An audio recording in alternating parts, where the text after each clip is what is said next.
23 November মঙ্গলবার রাত 8টায় শামীম জাহেদি আছে এডিটর স্পিকে। জানিয়ে দিচ্ছি শিরোনাম। খালেদা জিয়ার বিদেশ চিকিৎসার দাবিতে বিএনপিপন্থী আইনজীবীদের স্মারকলিপি। আইন অনুযায়ী পরবর্তী সিদ্ধান্ত, বললেন আইনমন্ত্রী।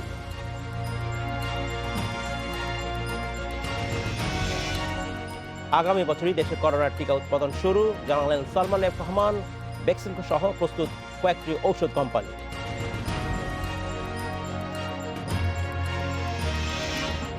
নতুন ভিত্তি বছর হিসাবে জিডিপির আকার $411 বিলিয়ন, মাথাপিছু আয় $2,554, গড় আয়ু বেড়ে দাঁড়িয়েছে 73 বছরে। একনেক সভায় তথ্য। বিএনপি চেয়ারপারসন খালেদা জিয়ার চিকিৎসার বিষয়ে আইন অনুযায়ী পরবর্তী সিদ্ধান্ত নেওয়ার কথা জানিয়েছেন আইনমন্ত্রী আনিসুল হক। দুপুরে সচিবালয়ে বিএনপিপন্থী আইনজীবীদের সাথে আলোচনা কথা বলেন তিনি। এসব নিয়ে কথা বলতে সংসদ ভবন এলাকা থেকে আমার সাথে যোগ দিচ্ছেন আইন, বিচার ও সংসদ বিষয়ক মন্ত্রণালয় সম্পর্কিত স্থায়ী কমিটির সভাপতি মোহাম্মদ শহীদুজ্জামান সরকার, এবং শ্যামলী থেকে আমাদের সাথে আছেন খালেদা জিয়ার আইনজীবী জয়নুল আবেদিন। আপনাকে স্বাগত জানাচ্ছি অনুষ্ঠানে।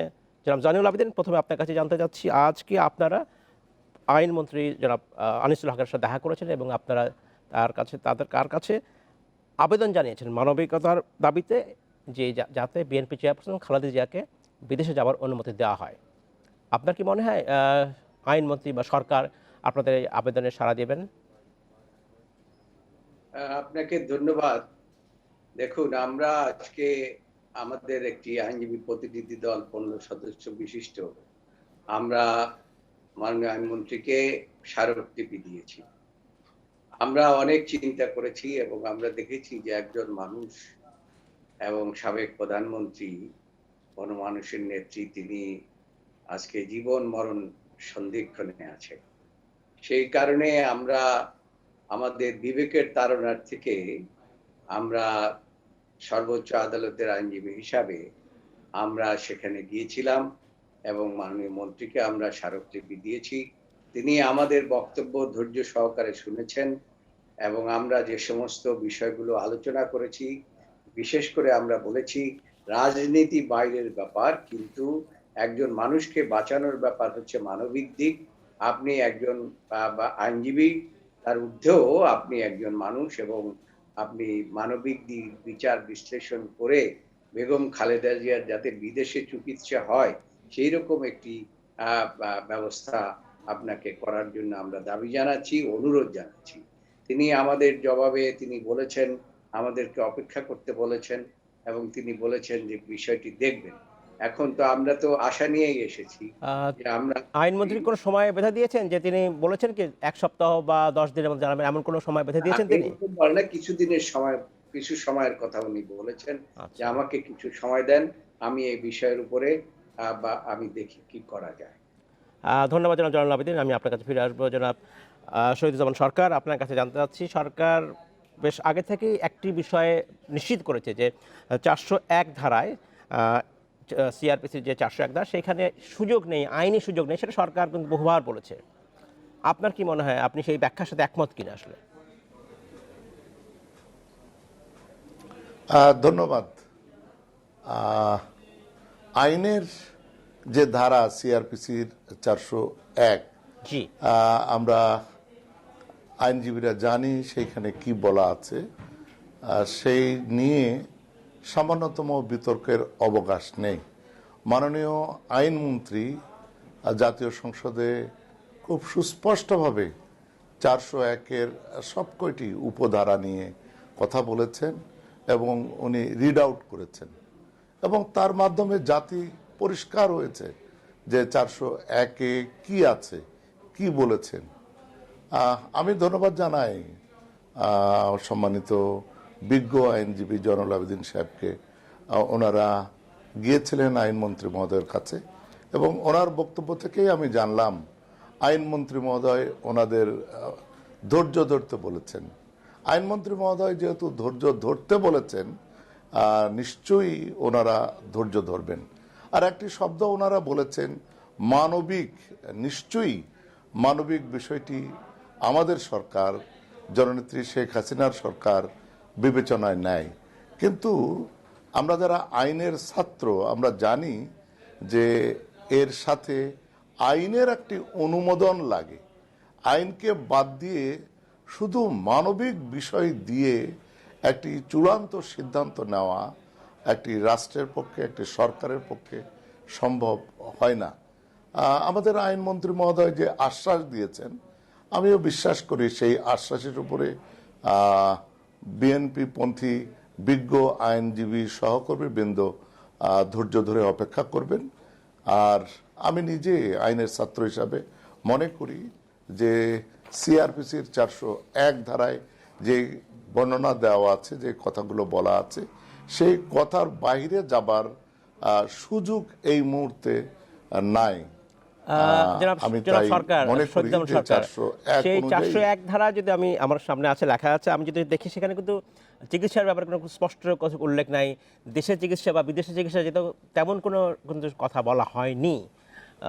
সেই হিসাবে কি, যদিও আইনমন্ত্রী ব্যাখ্যা দিয়েছেন যে বিষয়ে আবেদন ইতোমধ্যে একবার সিদ্ধান্ত হয়েছে, দ্বিতীয়বার একই বিষয়ের পুরো আর সিদ্ধান্ত দেওয়ার সুযোগ নেই, এই কথা আইনমন্ত্রী সংসদে বলেছেন। কিন্তু যদি 401 ধারা পড়া যায় তাহলে কিন্তু একটু দ্বিমত প্রকাশ করা যেতেই পারে হয়তো। যেমন কোন উপধারায় দ্বিমত করছে? আমি আইনের ইংরেজি ভাষণটা যদি পড়ে শোনাই, when any person has been sentenced to punishment for an offense, the government may at any time without condition or upon any conditions which the person sentenced accepts suspend the execution of his sentence or remit the whole or part of the punishment to which he has been sentenced. মানে এখানে ওই অর্থে যে চিকিৎসা নেওয়ার ব্যাপারে যেটা কথা বলা হচ্ছে, তাই তো হয়েছে। জি না, এই ক্ষেত্রে তো তাই হয়েছে। তার দণ্ডাদেশ স্থগিত করেই তো তাকে তার বাড়িতে থেকে চিকিৎসা নেবার সুযোগ করে দেওয়া হয়েছে। এই আপনি যেটা পড়লেন সেটার বিধান অনুযায়ী তো, তার বর্ণনা অনুযায়ী তো সেটা হয়েছে। বিতর্কটা আসলে এখানেই হচ্ছে, এই চিকিৎসাটা দেশের বাইরে যাওয়া সম্ভব কিনা, ব্যাপারটা আসলে এখানেই বিতর্ক। দেখুন, কন্ডিশনের কথা বলেছে, কন্ডিশনে বা কন্ডিশন ছাড়া। আমার কাছেও 401 আছে, আমি আইনের ছাত্র হিসেবে বলছি যে ওইখানে বলা হয়েছে যে কন্ডিশনে, শর্তে বা শর্ত ছাড়াই, যেহেতু শর্তে ওনাকে এই শর্ত দিয়ে ওনার দণ্ডাদেশ স্থগিত রাখা হয়েছে যে উনি বাড়িতে থেকে চিকিৎসা নেবেন, এই শর্ত পরিবর্তন করা হয়তো সম্ভব না আপনার ব্যাখ্যায়। যদি প্রথমে এই শর্ত ছাড়া জি এই আবেদনের, আর যেহেতু আবেদনটা একবার গৃহীত হয়েছে, সেটা দ্বিতীয়বার আর পুনর্বিবেচনার সুযোগ নেই বলে আপনি মনে করছেন। জনাব ফরিদুজ্জামান সরকার, আপনাকে ধন্যবাদ, আপনি আমাদের সাথে থাকবেন। জনাব জয়নুল আবেদিন, আপনি আমাদের সাথে থাকবেন। আমরা একটা বিরতি নিয়ে ফিরে আসছি আলোচনায়। ধন্যবাদ। প্রশ্নটা হচ্ছে এরকম যে, একই প্রশ্ন আপনার কাছে করতে চাই। প্রধানমন্ত্রী এক সম্প্রতি এক সাংবাদিক সম্মেলনে বলেছেন যে তিনি আজ কতটা মানবিকতা দেখাবেন, কারণ 21শে আগস্ট হত্যা প্রচেষ্টা হয়েছিল তার বিরুদ্ধে, এছাড়া বিভিন্ন সময় তাকে হত্যার বিভিন্ন রকম প্রচেষ্টা করা হয়েছিল। আসলে তার পক্ষে আর কতটা সম্ভব উদার হওয়া? ধন্যবাদ, ধন্যবাদ, ধন্যবাদ। এটি আমাদেরও প্রশ্ন, আমাদের নিজেদের কাছেও এই ভাবনাটি প্রধান। আপনি জানেন, বিশ্ববাসী জানে, আমাদের নেতা, বাঙালি জাতির মহান স্থপতি, জাতির পিতা বঙ্গবন্ধু শেখ মুজিবুর রহমান বিশ্বে শান্তি প্রতিষ্ঠায় তার গুরুত্বপূর্ণ ভূমিকা রাখবার জন্য জুলিও কুরি শান্তি পুরস্কার পেয়েছেন। আপনি জানেন, আমাদের মাননীয় প্রধানমন্ত্রী, আমাদের প্রাণপ্রিয় নেত্রী, জননেত্রী Sheikh Hasina mother of humanity খেতাবে অভিষিক্ত হয়েছেন। এটি তার মানবিক গুণাবলীর জন্যই এটা হয়েছেন। এটা উনি যে মানবিক, এইটা প্রুভেন, এটা প্রমাণিত, নতুন করে আর এটি নিয়ে প্রশ্ন তুলবার সুযোগ নেই। কিন্তু উনি কত দূর আর এই প্রশ্নটা আমাদেরও। আমি সেই প্রশ্নই জনাব জয়নুল আবেদিনকে করতে যাচ্ছি আরেকবার। জয়নুল আবেদিন, আজকে আইনমন্ত্রী বলেছেন যে সরকার বা তথা প্রধানমন্ত্রী শেখ হাসিনা কতটা মানবিক সেটা তারা প্রমাণ করেছে বিভিন্ন সময়ে। প্রধানমন্ত্রী সাম্প্রতিক সময়ে এক সাংবাদিক সম্মেলনে বলেছিলেন, তখন তাকে যখন এই বিষয়ে প্রশ্ন করা হয়েছিল, উনি বলেছিলেন যে আসলে উনি কতটা মানবিকতা দেখাবেন। 21শে আগস্ট তাকে হত্যার প্রচেষ্টা চালানো হয়েছিল, এর আগেও বিভিন্ন সময় গোপালগঞ্জে বোমা পেতে তাকে হত্যা প্রচেষ্টা করা হয়েছিল। এই প্রেক্ষিতে উনি প্রশ্ন ছিল উনি কতটা মানবিক হবেন। আমার প্রশ্ন আপনার কাছে, আপনারা কতটা আশা করছেন ওনার কাছে? দেখুন, একজন প্রধানমন্ত্রী কিন্তু সংবিধানে শপথ করে প্রধানমন্ত্রী হন, মেম্বার অফ পার্লামেন্ট হন, এবং তারা বলেন, প্রথমেই ওখানে লেখা থাকে, রাগ অনুরাগ বিরাগের বশবর্তী হয়ে কখনো কোনো দায়িত্ব পালন করবেন না, কখনো কোনো কাজ করবেন না। এটা কিন্তু ওথ, এবং প্রধানমন্ত্রী কিন্তু ওথ পড়ে আপনার বাংলাদেশের প্রধানমন্ত্রী হয়েছেন, এবং সেই ওথ পড়ে এই রাগ বিরাগের কথা, এটা একজন প্রধানমন্ত্রীর কাছ থেকে দেশ জাতি আশা করে না। তারপরেও আমরা বলবো, আজকের যে বিষয়টি সেটা হচ্ছে, আপনি 401 দ্বারা পড়েছেন, 401-এর বন্ড পড়েছেন, 6 পড়েন নাই। আপনি 6টাও একটু পড়ে দেখবেন। 401-এর 1-6-এর সাথে সম্পৃক্ত। আমার ভাই কি সংসদীয় দলের বা চেয়ারম্যান বা সদস্য, তিনি বলেছেন তিনি নাকি আইনের ছাত্র।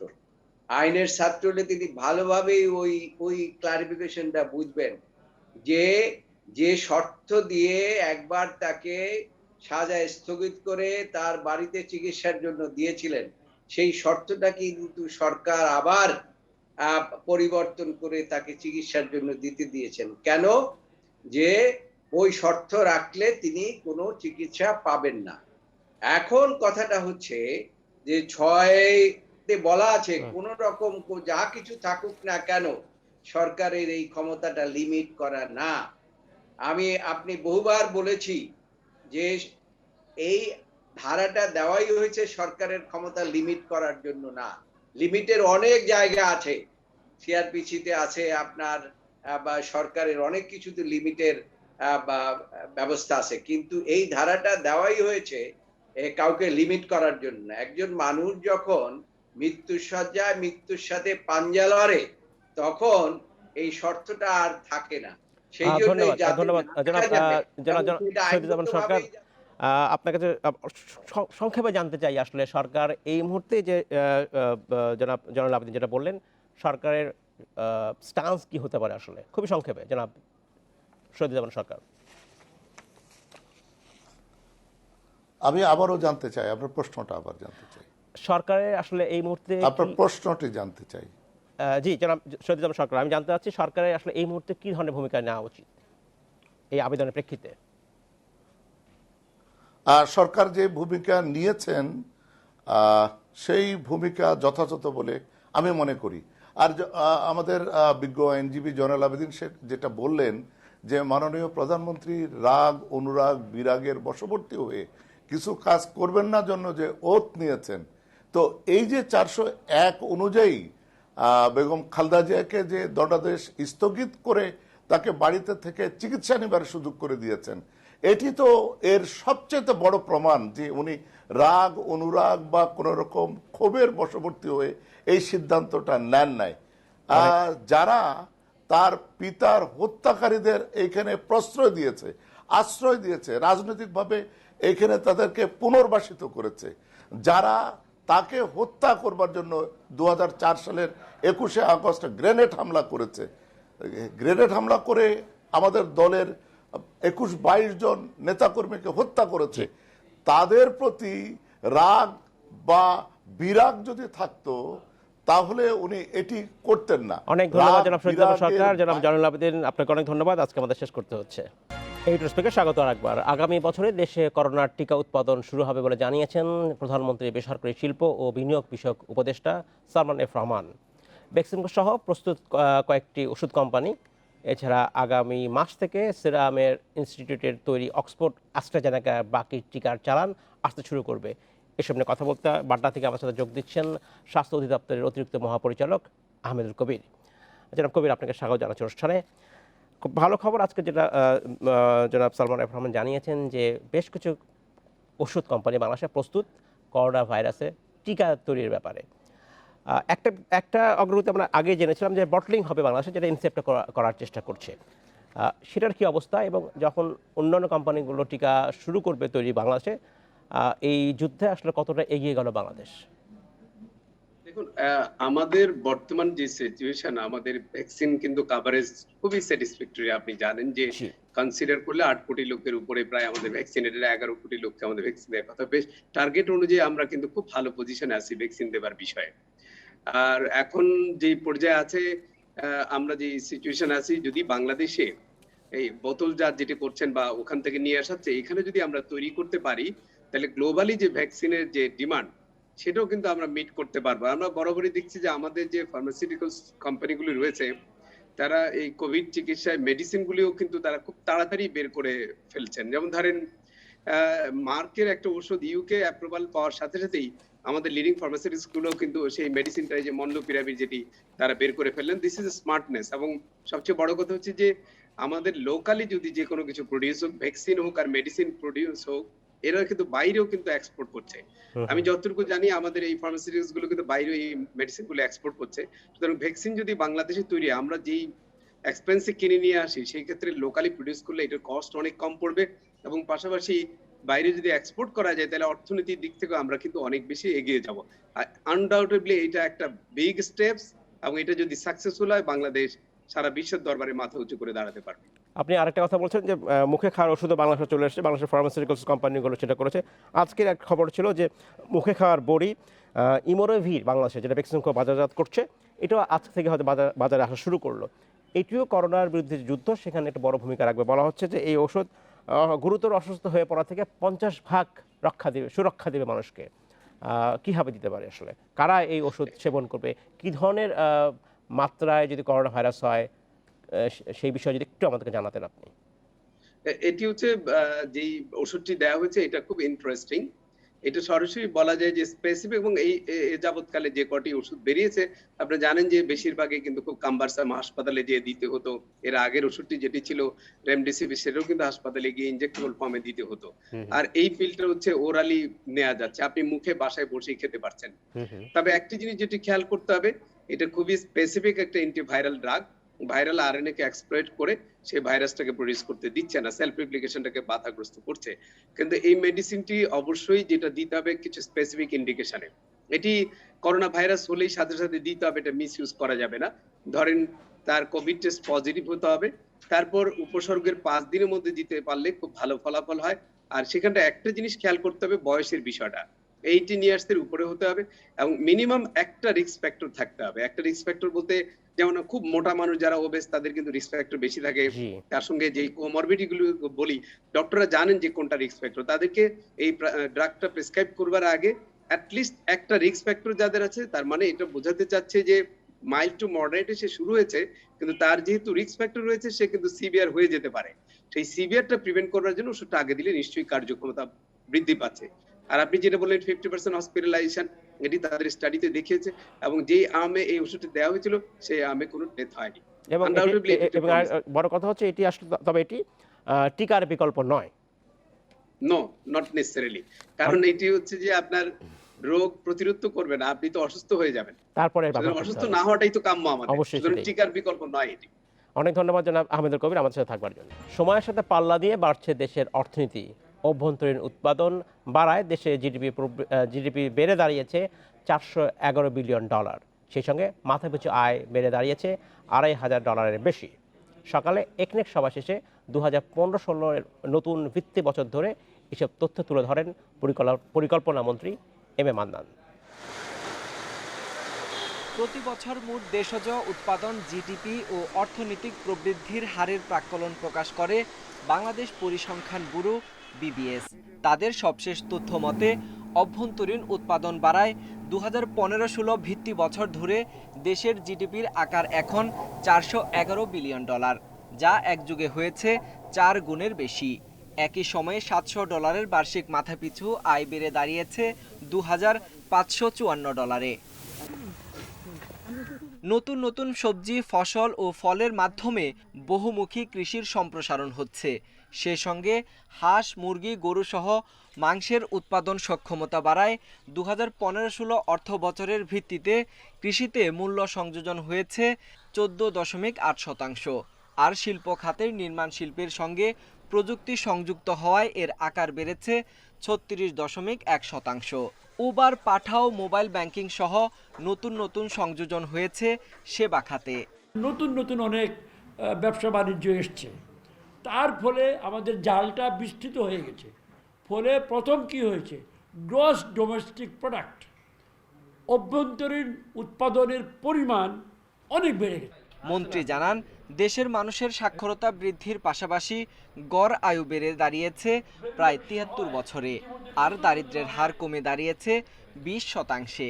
15 বছর প্লাস মানুষ যত আছে তার ৭৫.২% আমরা এখন সাক্ষরতার আওতায় এসছি। That is a big news. আয়ুষ্কাল বেড়েছে, আপনারা জানেন, এইটার বলার দরকার না, তবু বলি ৭২.৮, প্রায় ৭৩ বছর হয়ে গেছে। পরিকল্পনা মন্ত্রী বলেন, নতুন ভিত্তি বছর ধরায় জিডিপি হিসাবে বিভিন্ন পণ্যের জাল বিস্তৃতি হয়েছে, ফলে অর্থনীতির বিভিন্ন সূচকে এসেছে ইতিবাচক অগ্রগতি। Sohel Rana, independent news, Dhaka. এসব নিয়ে কথা বলতে মিন্টু রোড থেকে আমাদের সাথে যোগ দিচ্ছেন পরিকল্পনা মন্ত্রী এম এ মান্নান। যারা মান্নান, আপনাকে স্বাগত জানাচ্ছি। যে বিষয়টি আপনাকে জানতে চাচ্ছি যে 2009 সালে যখন জিডিপির পরিমাণ ছিল $36 বিলিয়ন, যেটা এখন হয়েছে $411 বিলিয়ন। একটা সময়, সেই সময়ে বাংলাদেশের পার ক্যাপিটা ইনকাম ছিল $500 মতো, যেটা এখন দাঁড়িয়েছে প্রায় $2,500। এই যে সাফল্য, সেই সাফল্য আসলে কীভাবে অর্জিত হলো? ধন্যবাদ। প্রথমে স্বীকার করতেই হবে আমাদের সকল মানুষের পরিশ্রম ছাড়া সম্পদ সৃষ্টি হয় না। দ্বিতীয়ত যেটা বলা উচিত যে নেতৃত্ব বা সিদ্ধান্ত বা কৌশল, এই সকল কিন্তু নেতৃত্ব থেকে আসে। গত 12টি বছর আমরা একটা স্থিতিশীল পরিবেশে আমাদের বাজার, আমাদের শিল্প, আমাদের খেতে খাবারে, অফিসে সর্বত্র একটা স্থিতিশীল পরিবেশ ছিল। আমাদের মাননীয় প্রধানমন্ত্রীর নিয়ন্ত্রণ পরিচ্ছন্ন ছিল, পরিষ্কার ছিল, অবশ্যই আইনানুগ ছিল।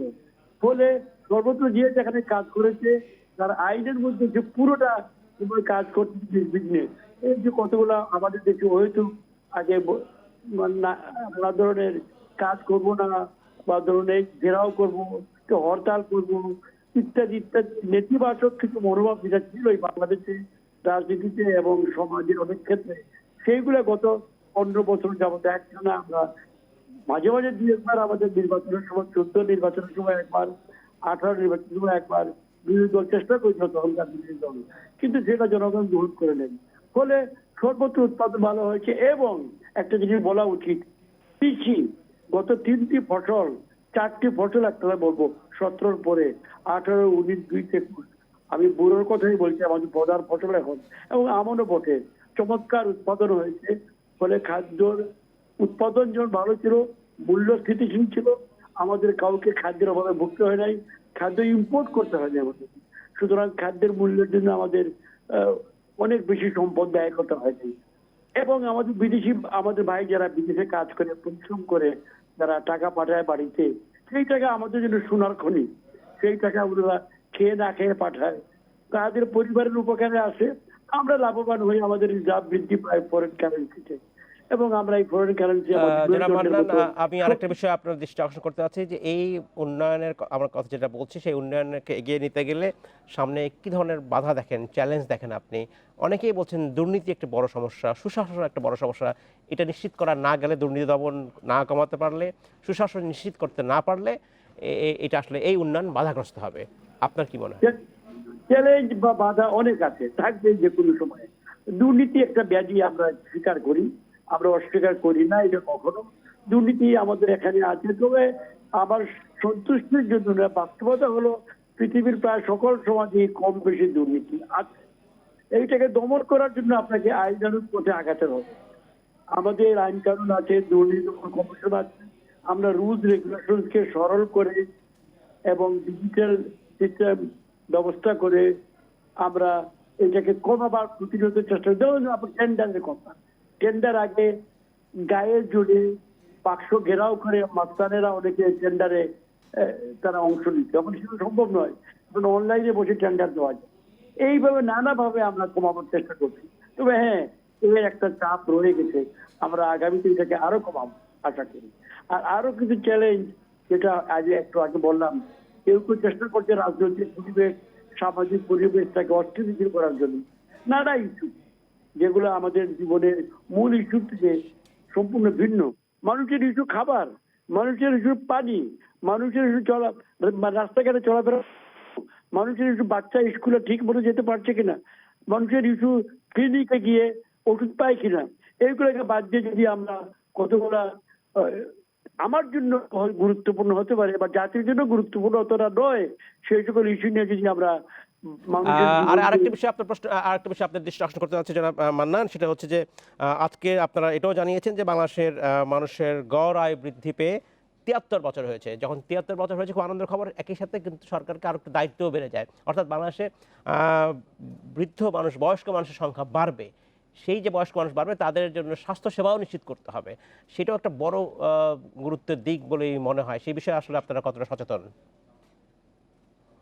এটা হলো প্রতিরোধ, যাতে রোগ বালাই কম হয়। মশা মাছি মারতে হবে, পরিষ্কার পানি খেতে হবে, বাসি কিছু কতটা নিয়ম যেগুলো আমাদের মা বাবারা শিখিয়েছেন সেগুলো মান্য করা। আর দ্বিতীয় হলো কম মূল্যে বা সাশ্রয়ী মূল্যে কতগুলো সাধারণ রোগের ওষুধ হাতের কাছে রাখতে হবে। পল্লী ক্লিনিক যেটা আছে আমাদের প্রায় ১৪-১৫ হাজার ক্লিনিক গ্রামাঞ্চলে, সেখানে আমাদেরকে ওষুধ সরবরাহ দিতে হবে যাতে করে আমাদের গ্রামের নিম্ন আয়ের মানুষ সাধারণ রোগের সময় চিকিৎসা পেতে পারে। এটি অনেক উপকার হবে। যাদের আয় একটু ভালো তারা প্রাইভেট ক্লিনিকে যাবে, কেউ কেউ আছে ব্যাংকক কলকাতা চলে যায়, না মাত্র ২-৪ জন। অন্য সব মানুষ এখানেই যেতে ভালো ট্রিটমেন্ট পেতে পারে, সেই জন্য আমাদের প্রতিনিয়ত চেষ্টা করতে হচ্ছে এবং আমাদের সরকার তাই করে যাচ্ছে। অনেক ধন্যবাদ মাননীয় পরিকল্পনা মন্ত্রী এম এ মান্নান, আমাদের সাথে থাকবার জন্য অনেক ধন্যবাদ আপনাকে। এই ছিল এডিটর স্পিকে, ইন্ডিপেন্ডেন্ট টেলিভিশনের সব খবর বিস্তারিত জানতে চোখ রাখুন ফেসবুক, ইউটিউব এবং টুইটারে। সাথে থাকার জন্য ধন্যবাদ।